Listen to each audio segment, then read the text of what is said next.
बिस्मिल्लाहिर्रहमानिर्रहीम। अस्सलाम वालेकुम स्टूडेंट्स, उम्मीद है तमाम स्टूडेंट्स खैरियत के साथ होंगे जी। और 11वीं क्लास फिजिक्स के लेक्चर में आज आप मेरे साथ देखोगे जी टॉपिक नंबर 1.7 यूनिट नंबर 1 है और इसका टॉपिक है जी हमारे पास assessment of the total uncertainty in the final results. ये हम लोग इसमें रूल्स पढ़ेंगे कि जो हमारे पास मैक्सिमम पॉसिबल अनसर्टेनिटीज आती हैं, जो एरर्स आते हैं हमारे पास रिजल्ट्स में, हमारी रीडिंग्स में, वो हम लोग अपने फाइनल रिजल्ट में उनको किस तरह से ऐड करते हैं, किस तरह से सब्ट्रैक्ट करते हैं, किस तरह से मल्टीप्लाई करेंगे, किस तरह से हम लोग उसको डिवाइड करेंगे। तो ये सारे क्या रूल्स हैं, कब आपकी अनसर्टेनिटी ने ऐड होना है, कब उसको हम लोगों ने इग्नोर करना है, ये सारे रूल्स आज के इस लेक्चर में डिटेल के साथ डिस्कस करेंगे। तो ये आपका जो टॉपिक है 1.7, इसको आपने एमसीक्यूज और specially numericals point of view से बहुत अच्छे तरीके से लर्न करना है, समझना है। लॉन्ग में से इसमें से आपके पास ऐसा कोई चीज भी नहीं पूछी जाएगी, आपके पास सिर्फ और सिर्फ ये एमसीक्यूज और शॉर्ट पॉइंट ऑफ व्यू से और न्यूमेरिकल्स का फोकस जो होगा वो ज्यादातर इस टॉपिक के ऊपर बेस कर रहा होता है कि जो अनसर्टेनिटी आती है वो आपने इन रूल्स को फॉलो करते हुए कब ऐड करोगे, कब सब्ट्रैक्ट करोगे, कब उसको इग्नोर करोगे, ये सारा कुछ आपने देखना है। तो चलिए जी स्टार्ट करते हैं। सबसे पहले आपका page number 11, assessment of the total uncertainty in the final result.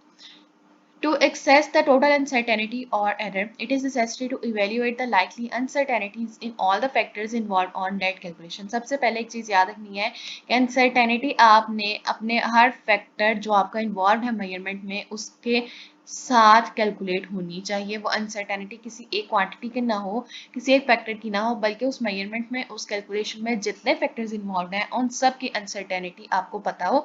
Suppose आपके पास ओहम्स लॉ का फॉर्मूला आता है V equals to I R, product of current and the resistance. तो अगर आपने वोल्टेज कैलकुलेट किया है तो उसका भी आपके पास थोड़ा बहुत अनसर्टेनिटी लेवल आएगा, रेजिस्टेंस का भी आएगा और करंट का भी। तो ऐसा ना हो कि आपके पास जो है वो करंट की मेजरमेंट का आप लोगों ने अनसर्टेनिटी लेवल लिया हुआ है और बाकियों का नहीं लिया हुआ। तो अगर एक फैक्टर का इन्वॉल्व कर रहा है और उसकी अनसर्टेनिटी आ रही है तो कोई ना कोई अनसर्टेनिटी आपकी बाकी दोनों फैक्टर्स की भी आनी चाहिए। The proofs of these rules are given in the appendix 2। तो हमें appendix 2 लास्ट पे जी गिवन होता है, वो हम देख सकते हैं। आगे आ जाइए अपनी रूल्स के ऊपर।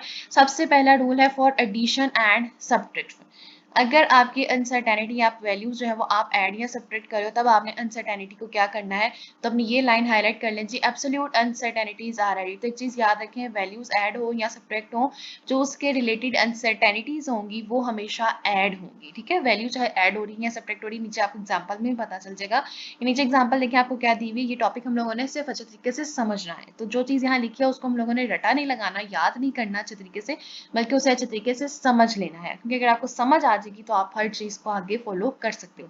तो एडिशन और सब्ट्रैक्शन में आपकी अनसर्टेनिटी हमेशा ऐड होगी। यहाँ पे आपको देखिए x1 की वैल्यू दी हुई है 10.5, अनसर्टेनिटी 0.1 सेंटीमीटर, x2 आपको दिया हुआ है 26.8 और अनसर्टेनिटी है 0.1 सेंटीमीटर। अब आपने x की वैल्यू निकालनी है, तो x की वैल्यू कैसे कैलकुलेट होगी, x2 माइनस x1। अब x2 माइनस x1 में 26.8 माइनस 10.5 किया तो हमारे पास आंसर क्या आ जाता है, 16.3। बाकी बात आ जाती है अनसर्टेनिटी की कि अगर ये प्रोडक्ट हम माइनस करें इन दो वैल्यूज को तो क्या ये वाली भी वैल्यू माइनस होगी, तो ये वाली वैल्यू माइनस नहीं होगी, बल्कि ये चीज आपकी एब्सोल्यूट अनसर्टेनिटी है और ये दोनों वैल्यूज क्या हो जाएंगी, ये आपकी जो फाइनल रिजल्ट है उसमें ये दोनों फैक्टर्स आपके ऐड होंगे। तो 0.1 प्लस 0.1 आपके पास आंसर क्या आ जाएगा, 0.2 सेंटीमीटर। ये आपकी टोटल अनसर्टेनिटी उस टोटल रिजल्ट जो आपने x की वैल्यू डिटरमिन की है उसके साथ ऐड हुई है, जबकि ये वाला जो रिजल्ट है ये दोनों की वैल्यूज आपकी ये वाली वैल्यू और इस वाली वैल्यू को सब्ट्रैक्ट करके कैलकुलेट हुआ है।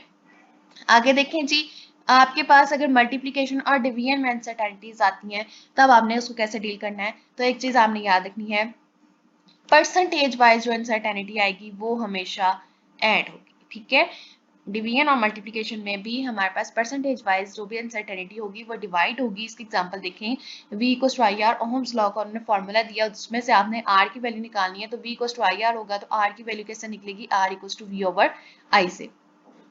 पहले देखिए v की वैल्यू दी हुई 5.2, उसमें आपको अनसर्टेनिटी लेवल कितना दे रहा है, 0.1 वोल्ट्स, और आपको करंट में जो है 0.84 करंट कैलकुलेट हुआ और अनसर्टेनिटी लेवल कितना आ गया, 0.05 एम्पेयर। अब वो कहता है कि सबसे पहले हम लोग दोनों में अलग अलग, आपने सबसे पहले याद रखनी है हमेशा इस तरह से चीज, क्योंकि इस तरह से फॉर्मूला वाइज कोई मल्टीप्लिकेशन और डिवीजन हो रही होगी तो आपने हर फैक्टर की सबसे पहले अलग अलग परसेंटेज अनसर्टेनिटी डिटरमिन करनी है। सबसे पहले फैक्टर है वी की परसेंटेज अनसर्टेनिटी कैसे डिटरमिन होगी, 0.1 डिवाइडेड बाय 5.2 मल्टीप्लाई बाय 100, तो इसके अनसर्टेनिटी लेवल कितना आ गया 2%। अब करंट का अनसर्टेनिटी लेवल हमारे पास कैलकुलेट होकर कितना आया उसी फॉर्मूला के अकॉर्डिंग 6%। अब उसने क्या कहा है, हमेशा परसेंटेज अनसर्टेनिटी क्या होगी, ऐड होगी, तो टोटल अनसर्टेनिटी हमें इन दोनों की चाहिए, तो टोटल अनसर्टेनिटी कितनी हो गई हमारे पास 6 + 2 8%। अब हमें क्या निकालना है, आर, आर किस तरह से निकलेगा, वी ओवर आई, वी की वैल्यू क्या है 5.2, नीचे आई की वैल्यू क्या कैलकुलेट होके आएगी हमारे पास 0.84, रेजिस्टेंस क्या निकली 6.19 वोल्ट्स पर एम्पेयर आ गया, और परसेंटेज अनसर्टेनिटी हमारे पास हमेशा क्या होती है 8%, तो परसेंटेज अनसर्टेनिटी हमेशा ऐड हुई है 8% हो गई है, और इस वैल्यू का 8% हमारे पास क्या बन जाता है जी 0.5 ohms, तो ये आपके पास रेजिस्टेंस कैलकुलेट हो गई है by adding the percentage uncertainty. और यहाँ पे अगर आप देखें सिग्निफिकेंट फिगर्स का जो हमने राउंड ऑफ रूल्स पढ़ा था, यहाँ पे ये भी अप्लाई किया गया हुआ है कि अगर हमारे पास जो नंबर है वो आपका ग्रेटर देन 5 है, ग्रेटर देन 5 है और आपका नंबर ऑड है, तो आपका नंबर क्या हो जाता है एक ऐड हो जाता है, तो यहाँ पे आपके पास 6.2 प्लस माइनस 0.5 ohms आपका कैलकुलेट होगी अनसर्टेनिटी, और रेजिस्टेंस आपकी 0.2 ओहम्स में आपके पास कैलकुलेट हुई है। एक चीज याद रखिए कि ओहम की हमेशा किसके इक्वल होता है वोल्ट पर एम्पीयर। नीचे वो क्या कहता है, the result is rounded off the two significant figure because both V and R have two significant figures and uncertainty being an estimate only is recorded by one significant figure। आगे आ जाए जी power factor. Power factor में क्या कहता है कि power factor जब भी आए तब अनसर्टेनिटी को कैसे डील करना है, कि जो भी आपकी अनसर्टेनिटी होगी वो आपने क्या करना है multiply the percentage uncertainty by that power, जो भी आपके पास formula area equals to pi are square है, तो आपकी जो परसेंटेज अनसर्टेनिटी है वो पाई आर स्क्वायर, स्क्वायर क्या है 2, 2 multiply by suppose 2% percentage uncertainty आ गई तो आपने उसके साथ मल्टीप्लाई करवा देना है पावर फैक्टर को, तो वो आपकी परसेंटेज अनसर्टेनिटी का रूल हो गया फॉर द पावर फैक्टर। यहाँ पे वो आपको दे रहा है जी volume of a sphere, volume of a sphere हमारे पास क्या होता है जी v equals to 4/3 pi r cube. अब इसमें हमारे पास percentage uncertainty of the v क्या कैलकुलेट होगी, किस तरह से कि पावर फैक्टर के साथ परसेंटेज अनसर्टेनिटी जो रेडियस की होगी वो मल्टीप्लाई करवा दी जाएगी, तो किस तरह से हमारे पास आ जाएगी percentage uncertainty in the v 3 multiply by percentage uncertainty in the radius r। अब वो कहता है कि मेरे पास जो है वो एक कैलकुलेट हुआ जो सारा कुछ, वो आपके पास जो है रेडियस जो है, रेडियस की वैल्यू उसने कैलकुलेट किया है 2.25 centimetre by a vernier calliper, और उसने लीस्ट काउंट इसका वर्नियर कैलिपर का कितना होता है 0.01 सेंटीमीटर। तो हमारे पास अनसर्टेनिटी रेडियस में क्या रिकॉर्ड होगी 2.25 plus minus 0.01 centimetre, radius R की वैल्यू आ गई, पहले की वैल्यू हमें क्या जी पता होती है, क्या होती है 3.1416। अब हमने क्या करना है, सबसे पहले अपना फैक्टर आर की परसेंटेज अनसर्टेनिटी डिटरमिन करनी है, क्योंकि हम परसेंटेज के साथ डील करते हैं। 0.01 डिवाइडेड बाय 2.25 मल्टीप्लाई बाय 100, तो हमारे पास आंसर क्या हो जाएगा 0.4%। अब देखिए total uncertainty in the V, हमेशा हमने क्या कहा है टोटल अनसर्टेनिटी कैसे डिटरमिन होगी वी के अंदर, जो पावर फैक्टर है उसको हम लोगों ने अनसर्टेनिटी इन द आर जो है उससे क्या करना है मल्टीप्लाई करना है, तो जो ये 0.4% आया उस रूल के अकॉर्डिंग हम लोगों ने इसको यहाँ पे मल्टीप्लाई करवा दिया, तो हमारे पास वी में अनसर्टेनिटी कितनी आ जाएगी 1.2%। अब अपनी वैल्यूज को यूज करते हुए हम लोगों ने वॉल्यूम कैलकुलेट करना, v equals to 4/3 pi r cube, pi की वैल्यू पुट करेंगे, आर की वैल्यू हमारे पास कैलकुलेट होकर जो दी थी 2.25 उसका क्यूब लेंगे तो आंसर निकल आएगा 47.689 cm क्यूब, और टोटल अनसर्टेनिटीज में टोटल कितनी आएगी 1.2%, तो इस वैल्यू का 1.2% हमारे पास कितना हो जाएगा जी 0.6 cm क्यूब, और यहाँ पे राउंड ऑफ रूल्स यूज किया करते हुए हमारे पास क्या कैलकुलेट हो गया वॉल्यूम 47.7, और विद द अनसर्टेनिटी 1.2%, और इसका 1.2% हमारे पास कितना आता है जी 0.6 cm क्यूब, तो ये आपका for the power factor rule जो है वो अप्लाई हो जाता है कि जो फैक्टर है उसका अनसर्टेनिटी लेवल जो है उसको आपने मल्टीप्लाई कर देना बाय द पावर, तो आपके पास क्या आ जाता है टोटल अनसर्टेनिटी जो आपने कैलकुलेट करना है, जैसे यहाँ पे वी था। अगर हमारे पास सपोज यहाँ पे हम लोगों ने यूज करना होता है एरिया का फॉर्मूला, जो हमारे पास क्या होता है area equals to pi are square, तो एरिया की जगह पे हमारे पास क्या यूज होगा पाई आर स्क्वायर, तो पाई मल्टीप्लाई बाय आपके पास आ जाता है, पाई को आपने मल्टीप्लाई करवाना है आर स्क्वायर से, तो आर स्क्वायर हमारे पास आ जाता है।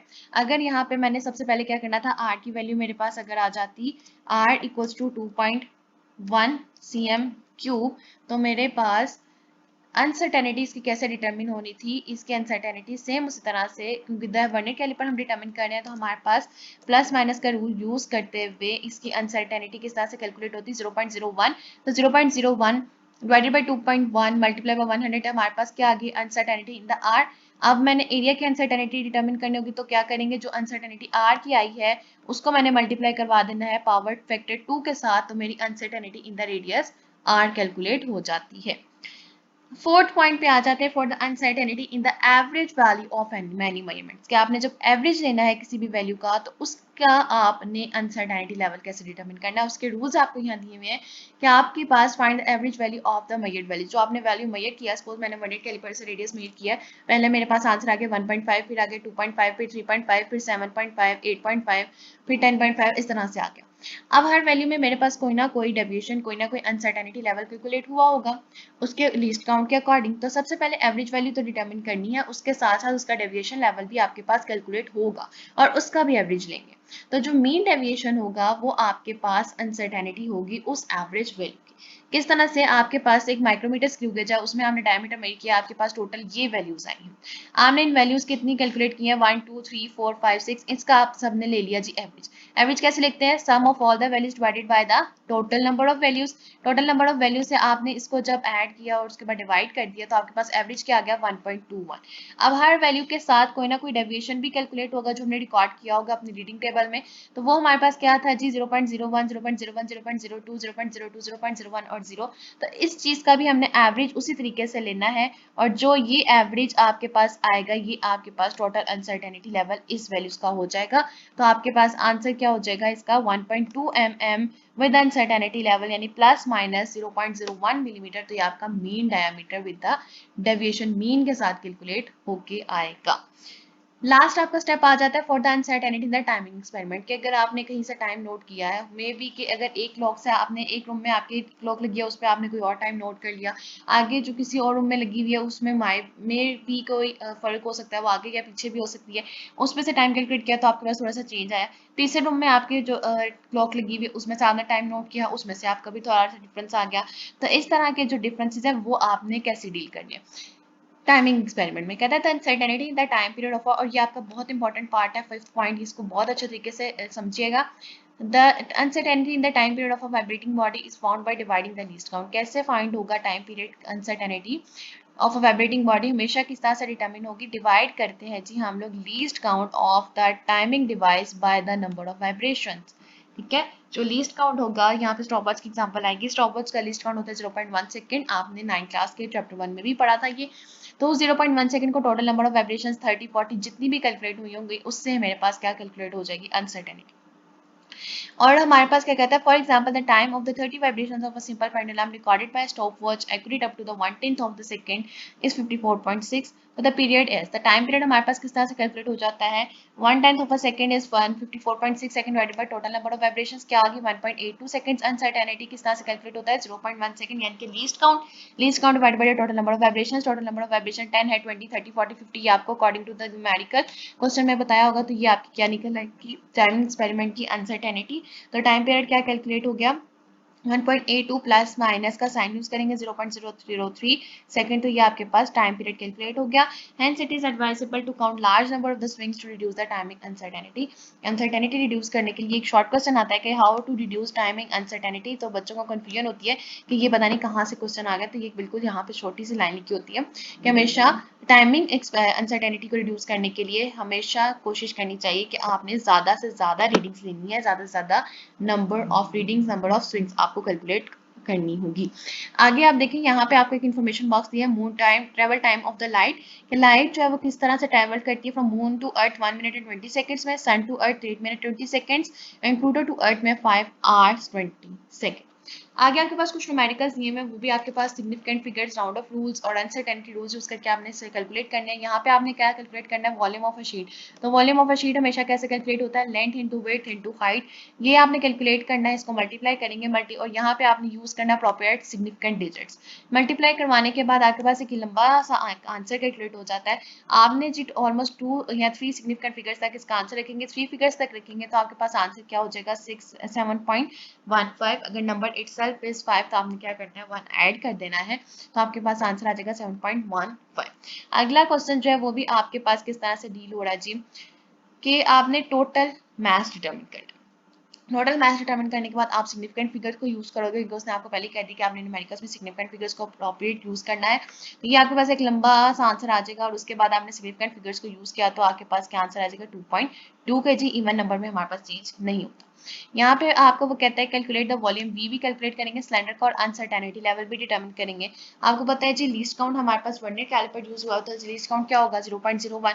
जब लीस्ट काउंट पता हो तो हर प्रोडक्ट का हर फैक्टर का हम लोग क्या निकाल सकते हैं, अपना अनसर्टेनिटी लेवल। डायमीटर क्या कैलकुलेट किया उसने 1.22 सेंटीमीटर, तो 1.22 सेंटीमीटर आपके पास आ जाता है लीस्ट काउंट 0.01। और लेंथ हमारे पास क्या डिटरमिन हुई है 5.35 सेंटीमीटर, लीस्ट काउंट सेम है। अब absolute uncertainty in the length कैसे डिटरमिन होगी 0.01 divide by 5.35 multiply by 100 equals to 0.2। और डायमीटर में भी उसी तरह से डिटरमिन होगी। वॉल्यूम का फार्मूला यहाँ पे क्या यूज होगा पाई डी स्क्वायर L/4। तो हमने क्या करना है जी, वॉल्यूम में सारी चीजें ऐड कर देनी है, लेकिन अब total uncertainty in the V कैसे आपने डिटरमिन करना होगा कि प्रोडक्ट को हमने मल्टीप्लाई का फैक्टर हुआ, तो 2 को मल्टीप्लाई कराएंगे percentage uncertainty in the diameter और ऐड कर देंगे percentage uncertainty in the length, क्योंकि यहाँ पे हमारे पास दो फैक्टर्स यूज हो रहे हैं। उसके बाद यहाँ पे आपने क्या किया 2 मल्टीप्लाई बाय उसकी अनसर्टेनिटी क्या थी 0.8 और लेंथ की क्या है 0.2, तो ये आपके पास टोटल अनसर्टेनिटी आ गई। बाकी वैल्यू कैसे निकालेंगे, सिंपल फॉर्मूला में वैल्यूज पुट करेंगे, आंसर निकालेंगे, तो ये आपके पास with the help of the total uncertainty आपके पास वॉल्यूम कैलकुलेट हो जाता है।